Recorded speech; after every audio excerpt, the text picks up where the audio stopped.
अब देखते हैं नेक्स्ट पॉइंट, एटम कहाँ कहाँ पे यूनिट सेल में प्रेजेंट होंगे और वो कितने क्यूब के द्वारा शेयर किया जाएगा। हम लोग जानते हैं कि यूनिट सेल क्या है, एक क्रिस्टल लैटिस का सबसे छोटा पार्ट जो बार बार रिपीट होता है वो यूनिट सेल होता है। तो एक ही क्यूब नहीं होंगे, एक क्यूब के आगे भी क्यूब होंगे, उसके पीछे भी क्यूब होंगे, ऊपर भी क्यूब होंगे, नीचे भी क्यूब होंगे, इस साइड भी क्यूब होंगे और बगल में भी क्यूब होंगे। तो अगर कोई एटम प्रेजेंट है कहीं पे भी, एटम को हम कैसा मानते हैं, स्फीयर, तो अगर क्यूब में वो कहीं पे प्रेजेंट है तो कोई ज़रूरी नहीं है कि वो सिर्फ उसी क्यूब का हो। एक एटम बहुत सारे क्यूब के द्वारा शेयर किया जा सकता है और ये डिपेंड करता है कि वो एटम क्यूब में कहाँ पे प्रेजेंट है। जैसे अगर वो कॉर्नर पे प्रेजेंट है तो कॉर्नर पर का एटम 8 क्यूब के द्वारा शेयर किया जाएगा। सपोज दैट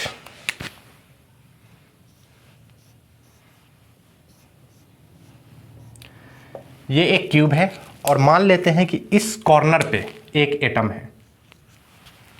सिंपल क्यूबिक हो या कोई भी फेस सेंटर्ड भी हो तो कॉर्नर पे तो एटम होंगे ही। और ये कॉर्नर का एटम ये सिर्फ इसी क्यूब का नहीं है, क्योंकि ये तो छोटा सा हिस्सा है। कैसे कैसे और क्यूब होंगे अगर आप विजुअलाइज करना चाहें तो कर सकते हैं। देखिए एक क्यूब यहाँ है, एक क्यूब जस्ट इसके आगे होगा, फिर इस साइड है तो एक क्यूब इधर होगा और फिर एक क्यूब इधर होगा, 4 क्यूब हो गए। और फिर वही लेयर सेम ऊपर होगा तो 4 और 4 8 क्यूब हो गए। तो ये जो कॉर्नर का एटम है ये 8 क्यूब के द्वारा शेयर हो रहा है। तो इस क्यूब के पास इसका कितना हिस्सा है यही कहलाता है number of atoms per unit cell. मतलब ये एक एटम तो है लेकिन ये सिर्फ इस यूनिट सेल का नहीं है, क्योंकि ये 8 और क्यूब द्वारा शेयर किया जा रहा है। तो कितना एटम इस यूनिट सेल के द्वारा शेयर किया जाएगा वही कहलाता है number of atoms per unit cell. हमको ये निकालने में इंटरेस्ट ज़्यादा रहता है कि एक यूनिट सेल में कितना एटम हमारा आ रहा है। तो उसके लिए अलग अलग सिनेरियो दिया हुआ है और बताया गया है कि वो कितने क्यूब द्वारा शेयर होता है। तो कॉर्नर पर का क्यूब कितने क्यूब द्वारा शेयर होगा, कॉर्नर पर का एटम 8 क्यूब के द्वारा। तो इस क्यूब के पास इस एटम का कितना हिस्सा होगा, 1/8 पार्ट, 1/8 पार्ट होगा, है ना। 1/8 हिस्सा होगा किसका, इस एटम का इस क्यूब के पास। उसी तरह से सपोज कर ले कि अगर कोई फेस पे है, यही क्यूब मान लो और यहाँ पे मान लो कि फेस पे कोई एटम है, ये फेस पे, तो ये तो बस 2 क्यूब के द्वारा शेयर होगा। कौन कौन, एक ये क्यूब और एक इसके जस्ट जो ऊपर आएगा उस क्यूब के द्वारा। तो फेस पर का जो एटम होता है वो 2 क्यूब के द्वारा शेयर किया जाता है। तो इसके पास इसका कितना हिस्सा है, तो 1/2 होगा, क्योंकि ये 2 क्यूब के द्वारा ही शेयर किया जा सकता है। तो इस यूनिट सेल का इसमें से जो हिस्सा है वो हाफ है, 50% इस एटम का इस क्यूब के पास है और 50% ऊपर वाले क्यूब के पास होगा।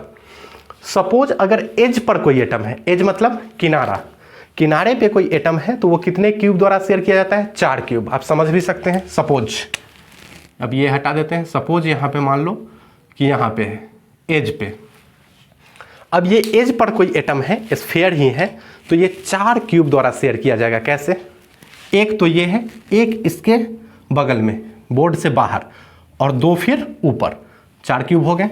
तो ये 4 क्यूब द्वारा शेयर किया जाएगा। तो इस क्यूब के पास इसका कितना पार्ट होगा, तो 1/4 पार्ट, 1/4 पार्ट ओनली। अब मान लेते हैं बॉडी में है, तो बॉडी क्या होता है, मतलब पेट में है, इस क्यूब के पेट में है, अंदर में है।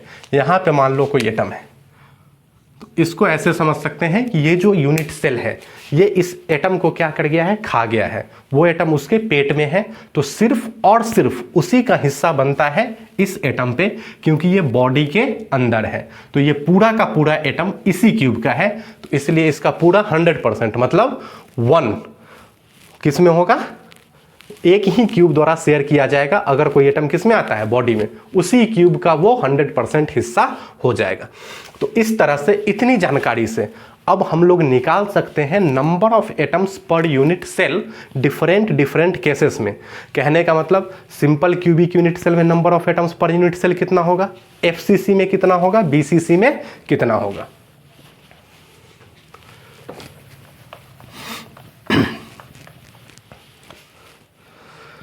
तो जब भी बात करेंगे number of atoms per unit cell का, तो हम बस ये सोचेंगे कि उस यूनिट सेल के पास कितना एटम है, वो यूनिट सेल कितने एटम को अपने अंदर रखे हुए हैं, वही कहलाएगा number of atoms per unit cell. और दूसरा टर्म जो साथ साथ देखेंगे वो है पैकिंग फ्रैक्शन, क्योंकि क्रिस्टल लैटिस को हम कैसा मान के चल रहे हैं, क्यूबिकल। वो एक क्या है, क्यूब है, और उसमें एटम कॉर्नर पे होंगे, फेस पे होंगे या बॉडी में होंगे, अलग अलग जगह पे क्या है, एटम प्रेजेंट है। तो ऐसा तो नहीं है कि उस क्यूब का सारा हिस्सा उस स्फीयर से भरा हुआ है, ऐसा नहीं होगा। तो कितना हिस्सा भरा हुआ है वही क्या कहलाएगा, पैकिंग फ्रैक्शन। कितना डेंसली पैक्ड है। सपोज क्यूब का वॉल्यूम है कुछ, उसमें कितना वॉल्यूम किसका है, एटम का, यानी का स्फीयर का। तो अगर पैकिंग फ्रैक्शन को हम डिफाइन करें तो कैसे कर सकते हैं, इसको डिफाइन कर सकते हैं volume of sphere divided by volume of cube. कितना स्फीयर का वॉल्यूम आ रहा है उस क्यूब में और कितना क्यूब का वॉल्यूम है, ठीक है।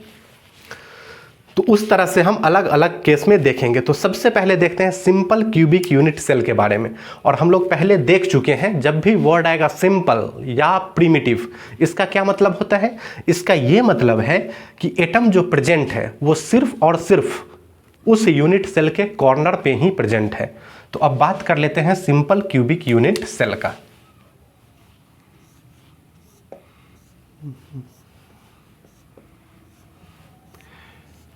यही है हमारा सिंपल क्यूबिक यूनिट सेल। एक क्यूब है और इसमें सिंपल वर्ड यूज कर दिया गया है प्रिमिटिव। तो एटम कहाँ पे होंगे, सिर्फ और सिर्फ कॉर्नर पे होंगे। एक एटम यहाँ, एक एटम यहाँ, एक एटम यहाँ, एक यहाँ, एक यहाँ, एक यहाँ, एक यहाँ और एक यहाँ। टोटल कितने एटम हो गए, 8 एटम दिख रहे हैं। अब कितना एटम इसके पास है ये कौन सा डिसाइड करेगा, ये फैक्टर डिसाइड करेगा। तो ऐसा हो गया हमारा सिंपल क्यूबिक यूनिट सेल। सबसे पहला काम जो हम करते हैं वो हम निकालते हैं number of atoms per unit cell. तो इसमें जेड की वैल्यू बताना कितना है, जेड इक्वल टू क्या, तो जेड जो नोटेशन है वो किसका है, number of atoms per unit cell. तो ऐसा मत कर देना कि 1 2 3 4 5 6 7 8, 8 कॉर्नर पे है तो 8, गलत हो जाएगा। क्यों गलत हो जाएगा अब हम ये समझ रहे हैं, क्योंकि हर कॉर्नर का जो एटम है वो सिर्फ इसी क्यूब का नहीं है, वो और 8 क्यूब के द्वारा क्या किया जा रहा है, शेयर किया जा रहा है। तो कॉर्नर के क्यूब का 1/8 पार्ट ही किसका हिस्सा है, इस क्यूब का हिस्सा है।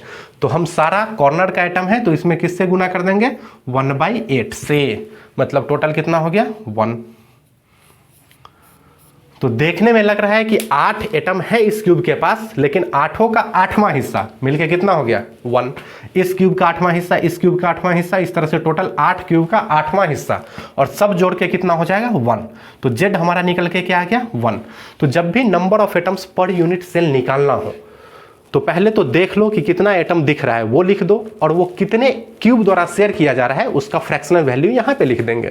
कॉर्नर का एटम है वो 8 क्यूब के द्वारा शेयर किया जाता है, तो एक क्यूब के पास उसका 1/8 पार्ट। तो इस तरह से जेड निकल के आ गया हमारा सिंपल क्यूबिक यूनिट सेल के केस में कितना निकल के आ गया, 1 निकल के आ गया, ठीक है। उसके बाद दूसरा फैक्टर जो हम निकालेंगे वो निकालते हैं relation between A and R. Relation between A and R, जहां पे ए क्या है, तो ए है क्यूब का एज लेंथ, और आर क्या है, तो आर है हमारा रेडियस ऑफ द स्फीयर। तो इन दोनों के बीच में रिलेशन क्या है, तो अगर हम सिंपल क्यूबिक की बात कर रहे हैं तो इसमें दोनों कॉर्नर के एटम जो होते हैं वो एक दूसरे से क्या करते हैं, टच करते हैं। ऐसे गेंद रखा होगा, एक गेंद ऐसे, एक गेंद ऐसे, एक गेंद ऐसे, एक गेंद ऐसे, ठीक है। दोनों कॉर्नर का एटम क्या कर रहा है, टच कर रहा है। तो इसमें ऐसे लिख देंगे, corner atom touches each other. तो इस पॉइंट से, इस पर्टिकुलर पॉइंट से हम निकाल सकते हैं ए और आर के बीच में रिलेशन। मान लो ये दोनों कॉर्नर है, 1 और 2, तो ये देखने में ऐसा लग रहा है, लेकिन जब इसका हम ओरिजिनल स्ट्रक्चर देखेंगे तो ये दोनों क्या कर रहा होगा, एक दूसरे को टच कर रहा होगा। 2 corner atom touches each other. तो टच करा देते हैं 2 कॉर्नर एटम को, एक ये और एक ये। यहाँ पे सपोज ये टच कर रहा है, ठीक है। ये इसका सेंटर, ये इसका सेंटर। ये टोटल एज लेंथ कितना है, ये ए है। क्यों, क्योंकि एक ही साइड पे दोनों एटम है ना। तो तो ये क्यूब का एज लेंथ हो गया a, ये क्या है r इस स्फीयर का रेडियस, और ये क्या है r इस स्फीयर का रेडियस। तो क्लियरली यहाँ से देखने पे पता चल रहा है कि a और r के बीच में क्या रिलेशन है, a इक्वल टू 2r। तो वही लिखा हुआ है a इक्वल टू 2r। तो हम समझ गए सिंपल क्यूबिक यूनिट सेल में number of atoms per unit cell कितना आता है 1, और a और r के बीच में रिलेशन क्या है a इक्वल टू 2r। अब तीसरा इसका जो मेन पहलू निकालना है हमको, वो क्या निकालना है, पैकिंग फ्रैक्शन। पैकिंग फ्रैक्शन, और पैकिंग फ्रैक्शन कैसे निकालेंगे, तो पैकिंग फ्रैक्शन निकालेंगे volume of sphere divided by volume of cube. और वॉल्यूम ऑफ स्फीयर, तो कितना कंप्लीट स्फीयर है इस क्यूब के अंदर, किसका, स्फीयर का, वो क्या कौन बताएगा हमको, z की वैल्यू बताएगी। अगर सिंपल क्यूबिक है तो टोटल कितना स्फीयर उस क्यूब के अंदर है, एक। तो हम इसको ऐसे भी लिख सकते हैं, पैकिंग फ्रैक्शन जब भी निकालना हो तो ये चीज याद रखेंगे, z into volume of sphere divided by volume of cube. Good, ठीक है। तो यहां पर लिख देते हैं z Guna volume of sphere. Sphere का वॉल्यूम क्या होता है 4/3 पाई r cube divided by volume of cube क्या होता है, साइड का क्यूब। साइड क्या है a और इसका क्यूब। अब चूंकि हम पार्टिकुलरली चर्चा कर रहे हैं सिंपल क्यूबिक का, तो इसमें हम लोग जानते हैं z बराबर क्या होता है 1, ये हो गया 4/3 पाई r क्यूब। और a और r का रिलेशन भी हम जानते हैं सिंपल क्यूबिक के लिए, कि सिंपल क्यूबिक जब भी होता है तो दो कॉर्नर का एटम एक दूसरे को टच करता है, वहां से a और r में रिलेशन निकल के आता है a इक्वल टू 2r। तो इसको हमको एक फ्रैक्शनल वैल्यू निकालने के लिए दो अननोन है, एक r और एक a, तो इसका कटना जरूरी है। तो हम a को किस में कर लेंगे, r के रूप में कन्वर्ट कर लेंगे। तो a बराबर 2r, तो a क्यूब बराबर क्या हो जाएगा 2r का होल क्यूब। यहां से जो निकल के आएगा वो देख लीजिए, r क्यूब से r क्यूब क्या हो गया, कट गया, और नीचे क्या बच गया 8। तो 4 दूना 8 और 3 दूना 6, कितना निकल के आ जाएगा π/6। तो यही हमारा निकल के आ गया packing fraction, that is equal to π/6। अगर इसका न्यूमेरिकल वैल्यू देखें तो ये कितना निकल के आता है 0.52। कहने का मतलब सिंपल क्यूबिक यूनिट सेल में 52%, 0.52 का परसेंटेज वैल्यू क्या होगा 52। तो 52% स्पेस जो है वो भरा हुआ है किससे, स्फीयर से, एटम से, और बाकी जो 48% है वो क्या है, सिंपल क्यूबिक में खाली है। तो सिंपल क्यूबिक यूनिट सेल के ये 3-4 चीजें हैं, कोई भी ऑब्जेक्टिव में पूछ सकता है या इस पर लॉजिकल क्वेश्चन बन सकता है। तो सिंपल क्यूबिक जैसे ही दिमाग में आएगा तो कुछ चीजें हमारे दिमाग में रिपीट हो जानी चाहिए। जैसे सिंपल क्यूबिक, तो कॉर्नर पे एटम सिर्फ प्रेजेंट होंगे और कहीं भी एटम प्रेजेंट नहीं होगा। Number of atoms per unit cell कितना निकल के आएगा 8 कॉर्नर, सबका 1/8, तो टोटल 1। ए और आर के बीच का रिलेशन क्या होगा इसमें, तो जो कॉर्नर के एटम होते हैं वो एक दूसरे को टच करते हैं, तो वहां से ए और आर के बीच का रिलेशन निकल के आ जाता है a इक्वल टू 2r। उसके बाद पैकिंग फ्रैक्शन क्या होगा, तो पैकिंग फ्रैक्शन निकल के आता है π/6 या 0.52। ठीक है, परसेंटेज में 52% और वाइड परसेंट कितना हो गया 48% उसमें खाली है। तो ये हो गया हमारा सिंपल क्यूबिक। अब उसी तरह से देखते हैं face centred cubic unit cell.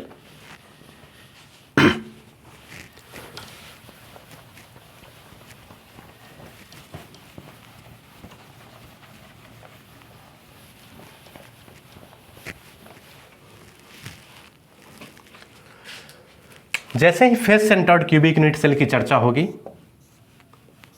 तो हमारे दिमाग में ये क्लियर पिक्चर बन जाना चाहिए कि एटम कहाँ कहाँ प्रेजेंट होंगे। सबसे पहले तो वर्ड यूज हो गया है सेंटर्ड, तो कॉर्नर पे तो होंगे ही और कहीं भी प्रेजेंट होंगे। और कहाँ पे प्रेजेंट होंगे, तो फेस सेंटर्ड है, तो सारे फेस के सेंटर पे, 6 फेस है और सारे फेस के सेंटर पे एटम प्रेजेंट होंगे। हो गए, तो ये हमारा बन गया face centred cubic unit cell. अब इसका हमको पैकिंग फ्रैक्शन निकालना है, तो बारी बारी से इसके पूरे एस्पेक्ट को हम लोग समझेंगे। सबसे पहले समझे फेस सेंटर्ड है, तो कॉर्नर के अलावे भी एटम प्रेजेंट है फेस के सेंटर पे। अब जो दूसरा निकालेंगे हम, वो क्या निकालेंगे, number of atoms per unit cell, Z की वैल्यू निकालेंगे। जेड की वैल्यू निकालने के लिए क्या करते हैं, देखते हैं एटम कहां कहां प्रेजेंट है। तो कॉर्नर पे कितने एटम प्रेजेंट है, 8 एटम, और कॉर्नर का एटम 8 क्यूब के द्वारा शेयर किया जाता है, तो एक क्यूब के पास उसका 1/8 प्लस फेस पे कितने एटम प्रेजेंट है, 6, लेकिन 6 का 6 इस क्यूब का नहीं है, उसका 50% ही होगा, क्योंकि फेस का एटम 2 क्यूब के द्वारा शेयर किया जाता है, तो इसका 1/2, तो ये निकल के आ गया 1 + 3 = 4। तो ये रट लेंगे कि number of atom per unit cell जो होता है, रट लेंगे जब भी बोलते हैं इसका ये मतलब नहीं है कि आंख बंद करके रट लेंगे। हम इतना बार प्रैक्टिस करेंगे, इतनी बार चीज़ों को समझेंगे कि वो खुद ब खुद हमको क्या हो जाए, हमारे मेमोरी में सेट हो जाए, मेमोराइज हो जाए। ठीक है, तो face centred cubic unit cell में जेड कितना निकल के आता है, 4 निकल के आता है। दूसरा अब हम क्या निकालेंगे, ए और आर के बीच में रिलेशन। तो इसमें याद रखेंगे कि ये दोनों जो कॉर्नर का एटम है ये एक दूसरे को टच नहीं करता है, तो फिर कौन कौन टच करता है, तो ये तीनों टच करता है, 2 कॉर्नर का और एक फेस के सेंटर का। ये तीनों एटम जो होता है वो एक दूसरे को क्या करता है, टच करता है। तो यहां से देखो बच्चों कितना रेडियस आ गया, 2r, एक 3r और एक 4r, 4r आ गया लेंथ। और ये है क्या, तो इस क्यूब का डायगोनल है, फेस डायगोनल है इस क्यूब का, और वो कितने के बराबर होता है, √2a के बराबर होता है। तो 4r = √2a। ये हमारा निकल के आ गया ए और आर के बीच में रिलेशन। तो फेस सेंटर्ड जब भी बात करेंगे तो 4r = क्या हो जाएगा, √2a। अब क्या निकालना है हमको, पैकिंग फ्रैक्शन। पैकिंग फ्रैक्शन क्या होता है, z × volume of sphere divided by volume of cube, यही पढ़े हैं। z कितना है, 4, क्योंकि हम बात किसकी कर रहे हैं, एफसीसी की। वॉल्यूम ऑफ स्फीयर क्या होता है, 4/3 πr³। वॉल्यूम ऑफ क्यूब क्या होता है, a cube. Volume of cube होता है a क्यूब, लेकिन a को हम किस में चेंज कर देंगे, r में, और कैसे हो जाएगा, 4r/√2 का होल क्यूब। सब कट के जो निकल के आएगा वो कितना निकल के आएगा, π/3√2। यहां से भी देख सकते हैं कितना निकल के आ गया, ये π/3√2, और इसका जो फ्रैक्शनल वैल्यू होता है वो कितना होता है, 0.74। तो पैकिंग फ्रैक्शन जो निकल के आएगा किसके केस में, फेस सेंटर्ड के केस में, वो निकल के आया 0.74, जो कि ऑब्वियसली किससे ज़्यादा है, सिंपल क्यूबिक से ज़्यादा है। इवन ये मैक्सिमम वैल्यू है क्यूबिक यूनिट सेल में, जो मैक्सिमम पैकिंग फ्रैक्शन हो सकता है वो फेस सेंटर्ड में ही निकल के आता है, वो कितना निकल के आता है, 0.74। और चूंकि ये पैकिंग फ्रैक्शन का मैक्सिमम वैल्यू है, इससे ज़्यादा क्लोजली हम क्यूब को पैक नहीं कर सकते हैं, इसलिए एफसीसी को हम सीसीपी भी बोल देते हैं। सीसीपी का मतलब ही होता है क्यूबिक क्लोज पैक। इससे ज़्यादा क्लोजली पैक हम नहीं कर सकते हैं क्यूब में, इसलिए एफसीसी को क्या बोल देते हैं, सीसीपी। तो सीसीपी में कितना आ गया पैकिंग फ्रैक्शन, 0.74। अगर परसेंटेज की बात करें तो कितना आ जाएगा, 74%। अगर एम्प्टी स्पेस की बात करें वो कितना होगा, 26%। 100 में से घटा देना है। तो ये हो गई बात एफसीसी की। अब बात कर लेते हैं हम लोग बीसीसी की। बीसीसी का फुल फॉर्म क्या होता है बच्चों, body centred cubic unit cell.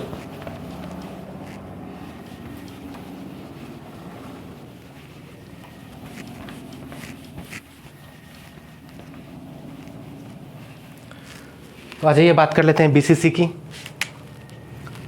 BCC में क्या होगा,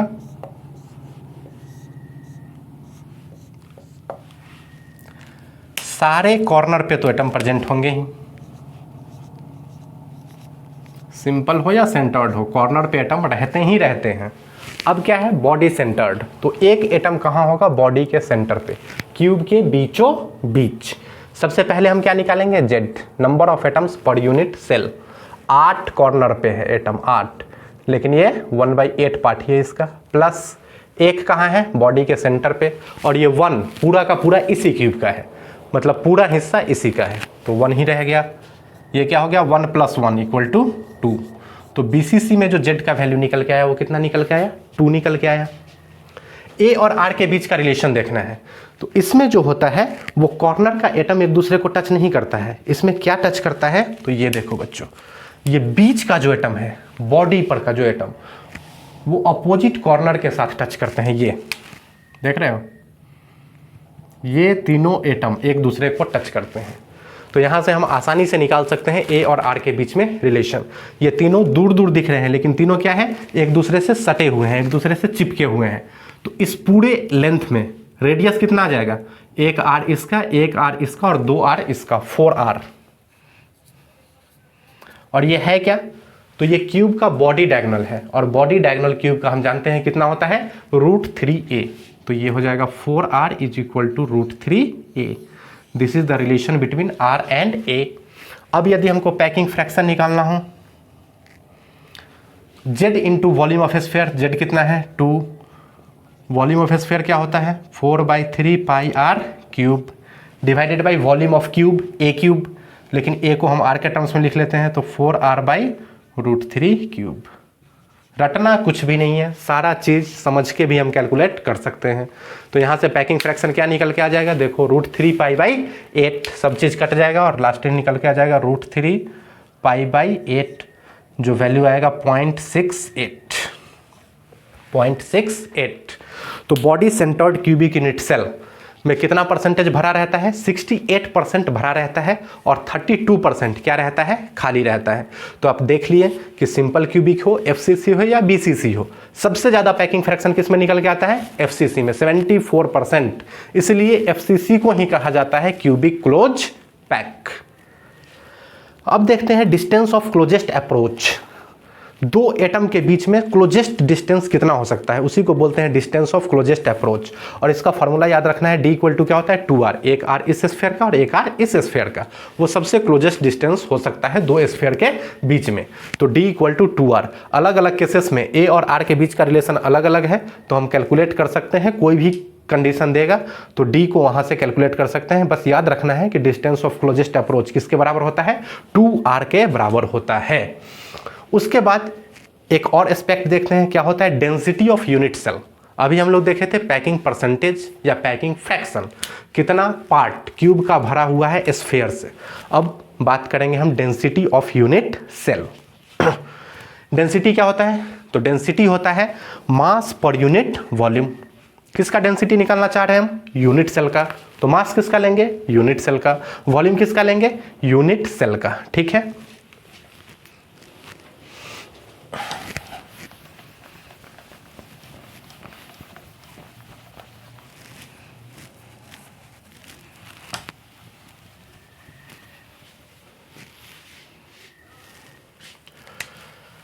डेंसिटी ऑफ यूनिट सेल तो क्या होता है, mass of unit cell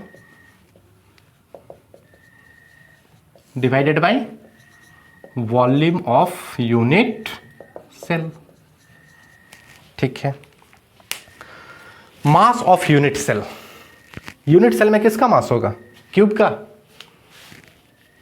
unit cell में मास किसका होगा, क्यूब का मास होगा।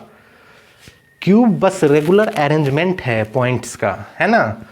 क्रिस्टल लैटिस का एक छोटा सा पार्ट है, यूनिट सेल है वो, वहाँ पर कुछ वो सिर्फ स्पेस है, उसका कोई मास नहीं होगा। तो मास किसका होगा, मास उस लैटिस पॉइंट पे जो एटम प्रेजेंट है, जो स्फीयर प्रेजेंट है, उसका मास होगा।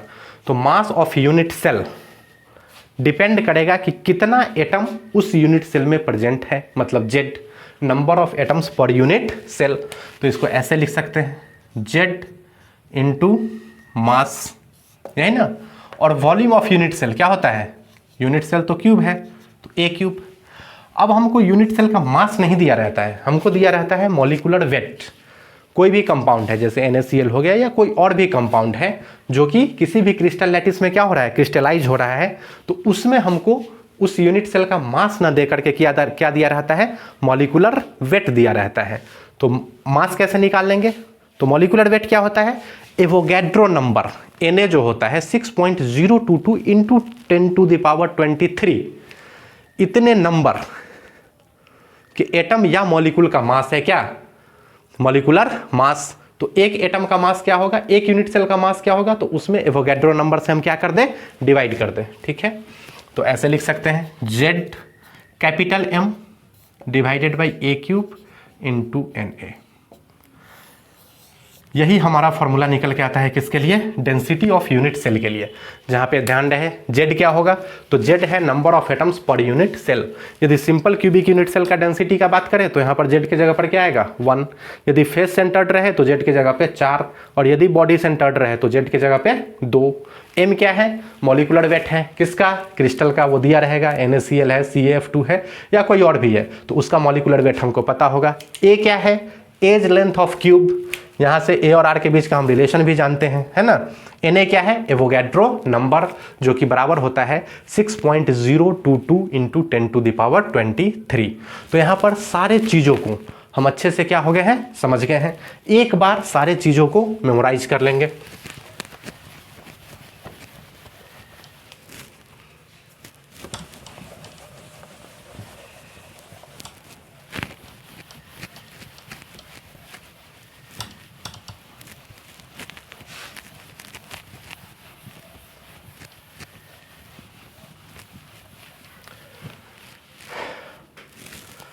देखते हैं, यहाँ पे लिख लेते हैं सिंपल क्यूबिक, यहाँ पे लिख लेते हैं फेस सेंटर्ड, और यहाँ पे लिख लेते हैं बॉडी सेंटर्ड यूनिट सेल।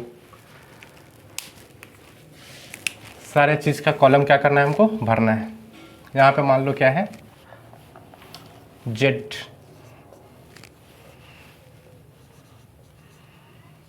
ये मान लो एक कॉलम बना देते हैं, relation between A and R। यहाँ पे बना देते हैं पैकिंग फ्रैक्शन, और यहाँ पे बना देते हैं डेंसिटी। अब इस कॉलम को हमको क्या करना है, भरना है। बताना शुरू करें। Z simple cubic unit cell, सारा एटम कॉर्नर पे 8 इंटू 1/8, Z का value 1। Relation between A and R, simple cubic में दो कॉर्नर एटम एक दूसरे को टच करते हैं, मतलब A = 2R। पैकिंग फ्रैक्शन निकल के आया था यहाँ पे कितना, 0.52, और डेंसिटी कितना निकल के आएगा, Zm/A³Na। तो Z की जगह पर 1 डाल देते हैं, m/A³Na, सिंपल। FCC में Z का वैल्यू क्या होगा, 4, क्योंकि एटम कहाँ कहाँ प्रेजेंट है, कॉर्नर पे और फेस के सेंटर पे। Relation between A and R, FCC में दो कॉर्नर के एटम एक दूसरे को टच नहीं करते हैं, दो कॉर्नर का एटम टच करता है बीच वाले फेस पर जो एटम है उससे। तो इस केस में 4R = क्या निकल के आएगा, face diagonal √2a। Packing fraction maximum निकल के आया था, इसलिए इसको CCP भी बोलते हैं, क्यूबिक क्लोज पैक, और वो कितना था 0.74। यदि डेंसिटी की बात करें तो क्या आ जाएगा, Zm, Z कितना है 4, m/A³ इंटू Na।